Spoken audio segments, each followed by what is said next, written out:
Assalamualaikum warahmatullahi wabarakatuh. Kembali lagi bersama Guru Channel. Pada kesempatan sebelumnya kita sudah pernah membahas tentang prototype. Pada kesempatan kali ini Guru Channel akan membahas tentang prototyping. Proses pembuatan prototype produk barang dan jasa.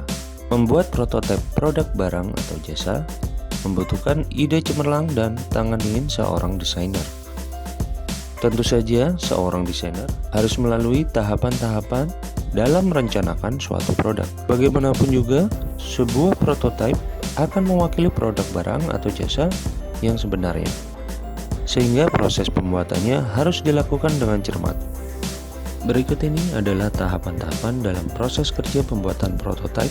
Proses perancangan atau desain produk terdiri atas rangkaian kegiatan yang berurutan sehingga dikatakan sebagai proses kerja perancangan atau proses kerja pembuatan prototipe. Adapun tahapan-tahapan yang perlu diperhatikan pada saat proses kegiatan desain produk antara lain adalah sebagai berikut yang dapat kita lihat di depan kita ini. Yang pertama adalah memformulasikan hasil riset pasar. Bisa dikatakan titik tolak dalam tahapan kegiatan desain produk barang ataupun jasa adalah riset pemasaran. Mengapa demikian? Tentu saja untuk mengetahui produk yang diinginkan pelanggan, seorang desainer produk harus memperhatikan data hasil riset pemasaran karena riset pemasaran berhubungan langsung dengan pelanggan. Sehingga data yang diperoleh dari hasil riset tersebut dapat digunakan oleh desainer untuk membuat prototipe yang sesuai dengan keinginan konsumen. Riset ini dilakukan untuk produk yang benar-benar baru maupun untuk produk yang sudah ada. Pengembangan suatu riset dalam perusahaan adalah menghasilkan sebuah gagasan atau ide untuk membuat suatu produk. Yang tentunya ide tersebut diperoleh dari data yang didapatkan saat riset itu sendiri dilakukan. Dalam riset pembuatan produk baru atau pengembangan produk yang sudah ada, perusahaan harus mempertimbangkan hal-hal sebagai berikut. Yang pertama, keinginan pelanggan dalam hal kegunaan, kualitas, modal, dan warna dari produknya dengan tidak mengabaikan penentuan harga. Itu yang pertama. Kemudian yang kedua, biaya dari pembuatan produk baru atau pengembangan dari produk yang sudah ada adalah perusahaan mampu untuk membayarnya. Untuk hal-hal yang sudah disebutkan tadi, maka riset ini perlu ditunjang dengan faktor-faktor yang berupa waktu untuk menjalankan penelitian, mencari informasi atau keterangan berdasarkan pengalaman. Kemudian, faktor selanjutnya yaitu mempertimbangkan kemampuan fasilitas perusahaan. Tahapan kedua yang harus diperhatikan adalah yaitu kemampuan perusahaan yang meliputi seberapa banyak tenaga kerja, mesin-mesin, dan peralatan penunjang lainnya. Hal tersebut akan berkaitan dengan kemampuan perusahaan yang bersangkutan pada saat membuat produk pabrikan atau mass pro atau massal. Dan tentu saja hal ini berkaitan pula dengan kemampuan keuangan perusahaan. Sebaiknya seorang desainer harus mempertimbangkan pula biaya produksi yang efisien dan sehemat mungkin. Faktor selanjutnya adalah membuat sketsa bentuk. Dalam membuat sketsa, bentuk dari produk yang akan dibuat akan terlihat jelas satu dengan lainnya. Sketsa tersebut dibuat untuk mempermudah dalam pembuatan gambar kerja atau blueprint.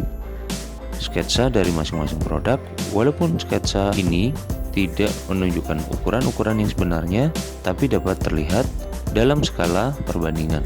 Kemudian tahapan selanjutnya yaitu membuat gambar kerja.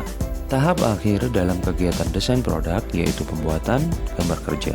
Dalam gambar kerja dapat digambarkan bentuk dan ukuran yang sebenarnya dengan skala yang diperkecil. Selain itu, dalam gambar kerja juga diperlihatkan bahan-bahan yang akan digunakan untuk membuat produk tersebut. Gambar kerja terdiri dari gambar sebuah komponen produk lengkap dengan bentuk, dimensi, dan material. Selain itu, juga menampilkan gambar susunan spesifikasi yang memuat keterangan-keterangan yang tidak dapat dibuat pada gambar seperti rincian biaya. Setelah gambar kerja tersebut selesai dirancang, kemudian diserahkan kepada pelaksana kegiatan untuk segera dipelajari dan dikerjakan lebih lanjut cara proses produksinya. Dalam proses prototyping, banyak hal yang dapat mempengaruhi. Dalam kaitannya dengan proses produksi, prototype bisa diibaratkan sebagai artefak. Artinya, prototype dapat berfungsi sebagai alat uji coba untuk mengetahui kelebihan dan kekurangan suatu produk sebelum produk tersebut dimasukkan ke dalam proses produksi. Adapun faktor-faktor yang mempengaruhi prototyping antara lain sebagai berikut, dapat kita lihat di depan kita ini. Yang pertama adalah fungsi produk. Salah satu faktor yang mempengaruhi proses prototyping yaitu kegunaan atau fungsi suatu produk. Setiap produk yang akan dihasilkan mempunyai fungsi atau kegunaan yang berbeda. Hal ini tergantung untuk keperluan apa produk itu dibuat. Misalnya, produk makanan akan berbeda dengan produk minyak wangi. Dengan demikian, desain produknya pun akan berbeda sesuai dengan bentuk dan fungsi dari suatu produk. Bentuk dan fungsi suatu produk memegang peranan penting dalam menentukan suatu desain produk. Bagaimanapun juga, desain produk yang dibuat harus memperhatikan segi kualitas dan kuantitas yang akan memuaskan konsumen. Kemudian, faktor selanjutnya adalah standar dan spesifikasi desain. Faktor lain yang juga menunjang dalam pembuatan desain produk, barang dan jasa yaitu spesifikasi dan standar desain suatu produk. Dalam hal spesifikasi dan standar desain suatu produk akan terlihat dari beberapa hal yang akan saya sebutkan sebagai berikut, yaitu pertama, contohnya adalah sambungan-sambungan. Ya. Kenapa? Artinya perusahaan harus merencanakan bagaimana menyambung bagian-bagian supaya tidak terlihat ada bagian yang kosong. Kemudian yang berkaitan dengan poin 2 ini adalah bagian ya, atau part ya. Artinya pada saat mendesain produk ada bagian yang berfungsi untuk menyesuaikan ukuran keserasian desain yang disambung dengan bagian lainnya, sehingga jika disatukan menjadi sebuah kesatuan yang kuat. Kemudian ada yang perlu diperhatikan ya, dari poin 2 ini. Yang selanjutnya yaitu bentuk. Kenapa bentuk? Yaitu pada saat mendesain, bentuk harus diperhatikan, keindahan dan kesesuaian dengan fungsi dan kegunaannya. Kemudian ada juga ukuran. Kenapa ukuran? Yaitu ukuran perlu diperhatikan harus seimbang dengan bagian-bagiannya secara keseluruhan. Kemudian ada mutu. Kenapa mutu? Karena mutu suatu produk harus disesuaikan dengan fungsi produk tersebut. Misalnya, jika produk tersebut akan digunakan dalam waktu yang jangka panjang, maka mutu produk tersebut harus lebih tinggi dibandingkan dengan produk yang digunakan dalam jangka waktu yang pendek. Kemudian ada lagi yaitu bahan. Artinya, apabila produk yang akan digunakan ingin berkualitas tinggi, maka bahan yang digunakan pun harus berbahan yang terpilih dan berkualitas tinggi, sehingga konsumen pun terpuaskan. Kemudian yang selanjutnya adalah warna. Artinya, warna termasuk faktor yang mempengaruhi proses prototyping. Terkadang konsumen memiliki ciri dan kesukaan yang khas terhadap warna tertentu. Hal ini harus diperhatikan produsen agar dapat bersaing dengan perusahaan lainnya yang sejenis. Kemudian faktor yang mempengaruhi selanjutnya yaitu poin ketiga, yaitu tanggung jawab produk. Terkadang ada konsumen yang mengeluh akan produk yang mereka gunakan. Hal tersebut menjadi tanggung jawab pihak produsen.